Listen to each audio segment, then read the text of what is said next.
Ready start.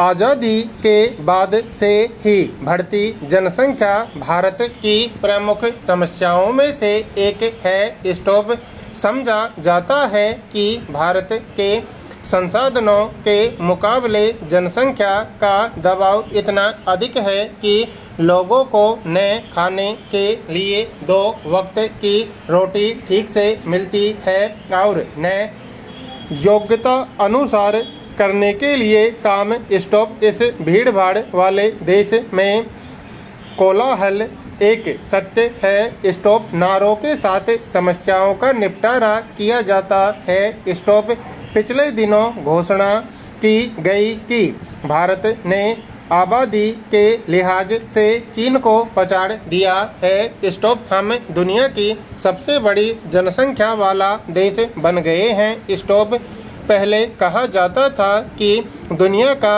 हर 5वां आदमी चीनी है और हर 7वां व्यक्ति भारतीय है, लेकिन 2025 तक आते आते पासा पलट गया। स्टॉप अब दुनिया का हर 5वां आदमी भारतीय है और हर 5वां आदमी शायद 7वां आदमी शायद चीनी। स्टॉप हम यह भी कह सकते हैं कि दुनिया भर के निवेशकों और उत्पादकों के लिए भारत के पास सबसे बड़ा उपभोक्ता बाजार है। स्टॉप इसलिए यहाँ वस्तुओं की मांग में कमी की समस्या पैदा नहीं हो सकती। स्टॉप इसके साथ ही दुनिया के सबसे बड़े श्रम बाजार का आश्रय होने पर भी हम गर्व कर सकते हैं, लेकिन देखना यह होगा कि क्या इन दोनों बाजारों से उचित फायदा देश को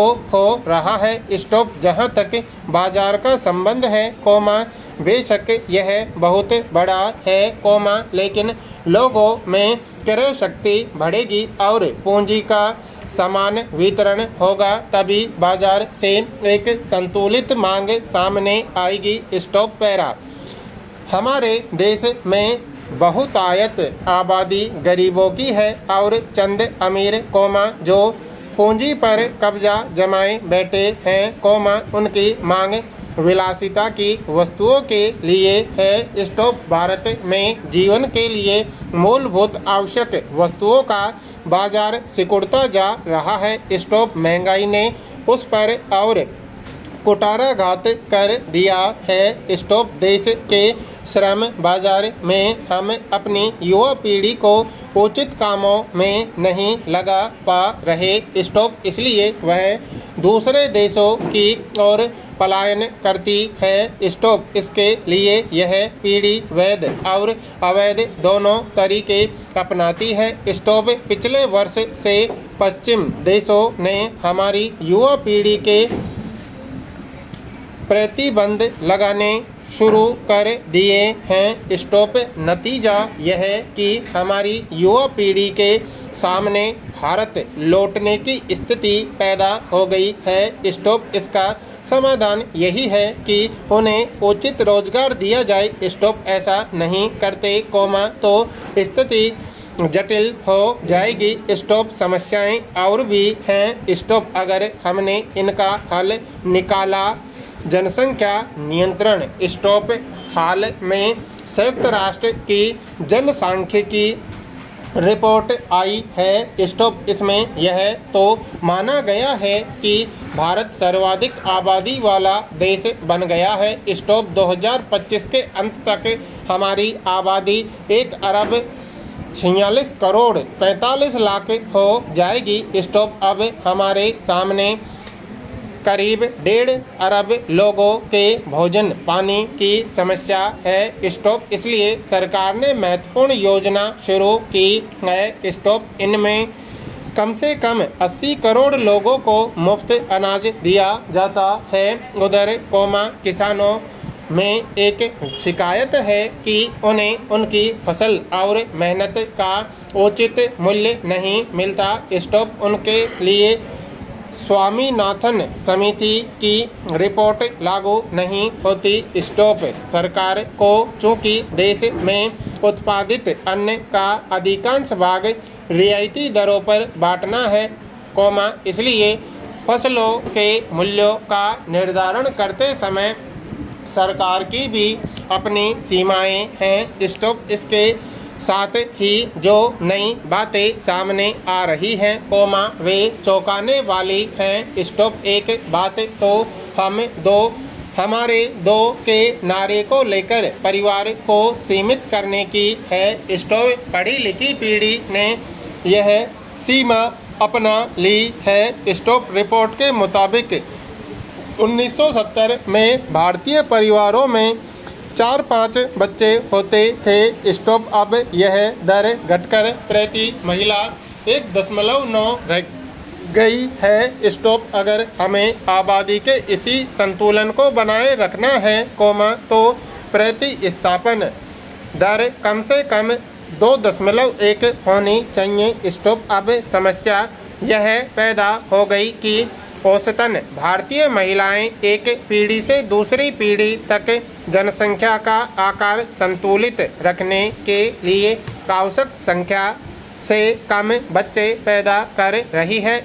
दूसरी ओर कुछ ऐसे पिछड़े राज्य हैं या कुछ ऐसी पिछड़ी जातियां हैं, जिन्होंने परिवार नियोजन की परवाह नहीं की और उनकी प्रजनन दर कहीं ऊंची है। इससे देश में जनसंख्या असंतुलन की समस्या पैदा हो गई है। दक्षिण भारत के लोगों को शिकायत है कि उन्होंने तो परिवार नियोजन को अपना लिया, इसलिए वहाँ प्रजनन दर कम हो गई है, लेकिन उत्तरी भारत के कुछ राज्यों जैसे बिहार और उत्तर प्रदेश में ऐसी समस्या नहीं आई।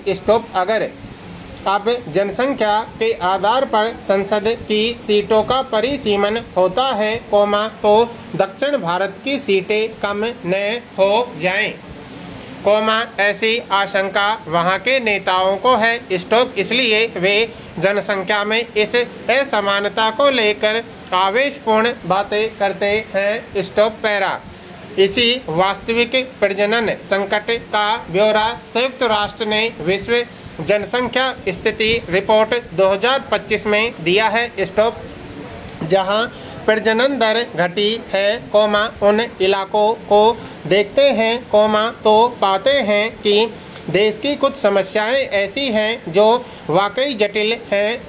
जैसे आर्थिक अक्षमता, नौकरी करने की योग्यता में कमी और नौकरियों के अवसरों में कमी या निजी क्षेत्र में आधुनिकीकरण के कारण पारंपरिक रोजगारों की कमी। इस आर्थिक अक्षमता के कारण भी नौजवान अब जल्दी शादी के लिए तैयार नहीं होते।